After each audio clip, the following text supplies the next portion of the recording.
Hello everyone, I am Aakriti Pandey. I am your consultant psychologist. आज हम बात करेंगे सुशांत सिंह राजपूत और कुशल पंजाबी के सुसाइड के पीछे के कारण के बारे में। आपको लग रहा होगा ये दोनों कारण आपस में जुड़े हुए हैं, बेहद जुड़े हुए हैं। सुसाइड एक ऐसी प्रक्रिया है जिसमें लोग कहते हैं कि लोग बेहद बुजदिल, नकारा और कायर होते हैं। नहीं, वो कायर नहीं होते हैं। ऐसे लोग नेगेटिवली स्ट्रांग होते हैं, इसी वजह से वो इतना बड़ा कदम उठाते हैं। चाहे वो सीसीडी के मालिक हो, या वो गाजियाबाद के डीएम हो, या वो बक्सर के डीएम हो, या वो स्टूडेंट हो जिसके मार्क्स खराब होते हैं और वो एग्जाम में फेल होने के बाद पेरेंट्स से मार खाने के डर से बचने के लिए सुसाइड करता हो, या अपनी किसी क्रश को वो प्रपोज करता है और उसका प्रपोजल एक्सेप्ट होने के लिए नहीं होता है तो वो सुसाइड करता हो, या वो बच्चा जिसका अफेयर में ब्रेकअप होता है वो सुसाइड करता है। कारण कोई भी हो, वो नेगेटिवली बहुत ज्यादा स्ट्रांग होता है।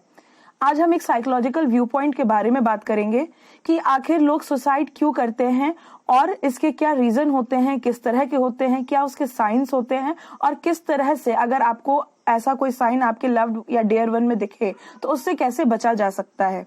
सबसे पहले तो हम सुसाइड की हिस्ट्री के बारे में जानते हैं। अब्राहमिक कल्चर में इसको ऑफेंस टुवर्ड्स गॉड कहा गया। मींस ईश्वर से बागी प्रकृति या प्रवृत्ति डेवलप करना। जापान में समुराई एरा में सेपुकु हेराकिरी में इसको फॉर्म ऑफ प्रोटेस्ट कहा गया। इंडिया में ये सती प्रथा के नाम से जाना जाता था, जहां पर छोटी छोटी उम्र की लड़कियों का 3 गुने और 4 गुने उम्र के मर्दों के साथ शादी होती थी और जब उनकी डेथ होती थी सामाजिक प्रताड़ना से खुद को बचाने के लिए या सामाजिक प्रेशर में आकर के वो उसमें सुसाइड कर लेती थी। सुसाइड होता क्या है? अपनी इच्छा से खुद की जीवन को समाप्त करना सुसाइड होता है। और कई बार ऐसी सुसाइडल टेंडेंसीज या सुसाइड करने के पीछे कई सारे मेंटल डिसऑर्डर्स भी इन्वॉल्व होते हैं। वो डिसऑर्डर होते हैं severe depression, bipolar disorder, autism, schizophrenia, personality disorder, anxiety disorder and substance abuse.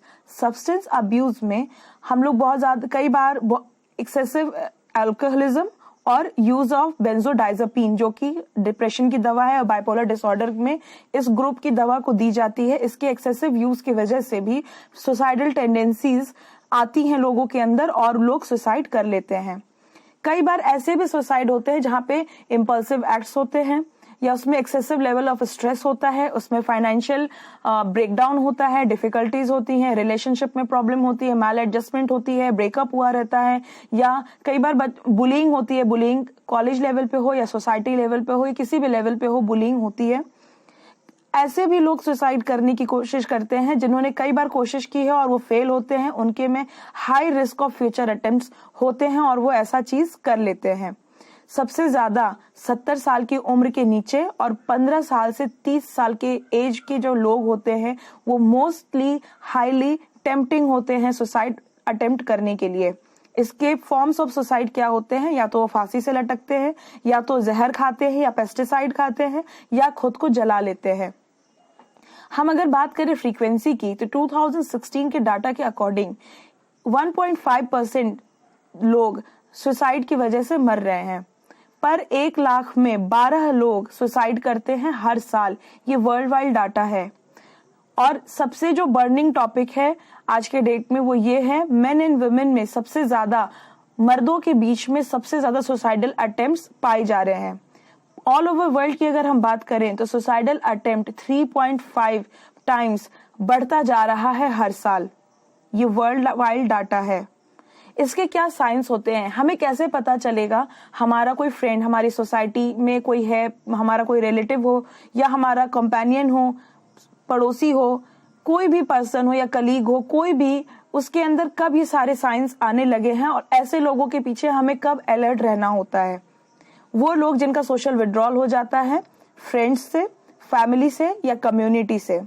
उनके अंदर ड्रामेटिक मूड स्विंग्स आते हैं। कभी कभी अचानक से हंसने लगते हैं, अचानक से रोने लगते हैं और अचानक से ही गुमसुम बैठे रहते हैं। या तो वो बहुत ज्यादा बात करने लगते हैं, मौत के बारे में लिखने लगते हैं, या हर वक्त मौत के बारे में सोचते हैं। उनकी बहुत ज्यादा इम्पल्सिव या रेकलेस बिहेवियर होती है। मींस बहुत ज्यादा जो है वो जिद्दीपन होता है कि नहीं, मुझे सुसाइड कर ही लेनी है। जरूरत से ज्यादा गुस्सा आने लगता है उनके अंदर बिना वजह की।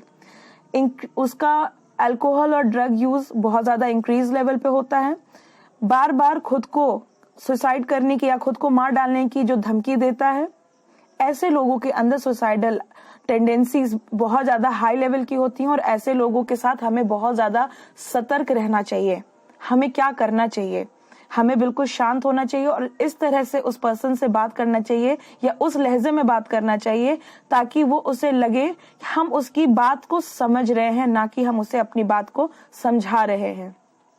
उसे हर बार ये कोशिश करनी चाहिए, कभी भी लेजिटिमेट नहीं करनी चाहिए, उसको तोड़िए मड़ोड़िए मत। उसकी जो भी चीजें हैं उसको हर बार यही एहसास दिलाइए कि वो जो भी चीजें समझा रहा है वो एग्जैक्टली वैसी ही है। उसमें आप अपना नॉलेज या अपनी चीजों को, अपनी फीलिंग्स को उसमें डालने की कोशिश उस वक्त पर बिल्कुल भी मत करें।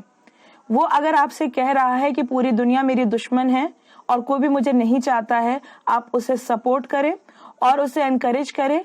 हाँ, पूरी दुनिया तुम्हारी दुश्मन है, पर तुम्हें ऐसे लोगों के अंदर अपने लिए प्यार भरना है तो तुम्हें बहुत अच्छा काम करना है।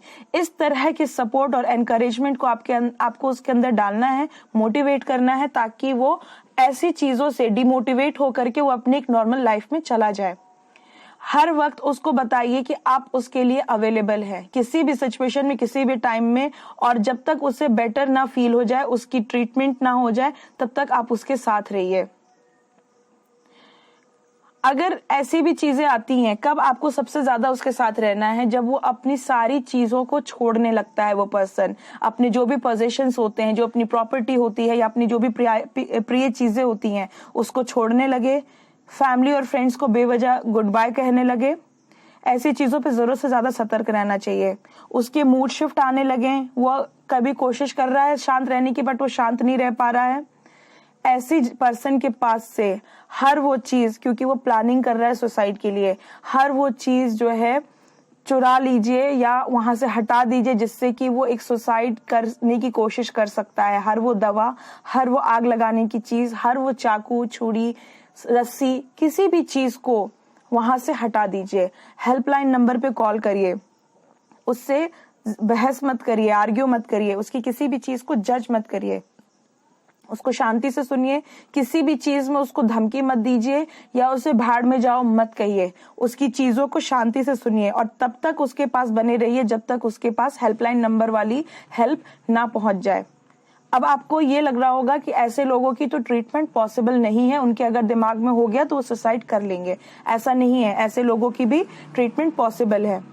उनकी टॉक थेरेपी होती है। टॉक थेरेपी आप किसी साइकोलॉजिस्ट या साइकियाट्रिस्ट के थ्रू कराते हैं, या अगर आपके अंदर एक अच्छी समझ है तो आप ये टॉक थेरेपी खुद भी कर सकते हैं, उसको मोटिवेट कर सकते हैं और सुसाइड की तरफ से डिमोटिवेट कर सकते हैं। लेकिन उसका एक प्रॉपर मेडिकेशन भी होना जरूरी है, उसका साइकियाट्रिक कंसल्टेशन होना बहुत ज्यादा जरूरी है, ताकि उसके दिमाग को रेस्ट करके और उसके दिमाग को डाइवर्ट किया जाए थ्रू मेडिकेशन। उसकी लाइफस्टाइल को चेंज किया जा सकता है। लाइफस्टाइल को चेंज करने के लिए एक किसी पर्सन को उसके साथ हमेशा बने रहना होगा, जिससे कि उसकी लाइफस्टाइल को इम्प्रूव करके उसके लाइफस्टाइल में मेडिटेशन, योगा, एक्सरसाइज, एरोबिक्स और म्यूजिक थेरेपी को इंक्लूड करके उससे बहुत अच्छे से बचाया जा सकता है। अगर वो साइकोलॉजिस्ट वो कंसल्टेशन करता है तो उसके रिलैक्सेशन थेरेपी के थ्रू भी उसको रिकवर किया जा सकता है।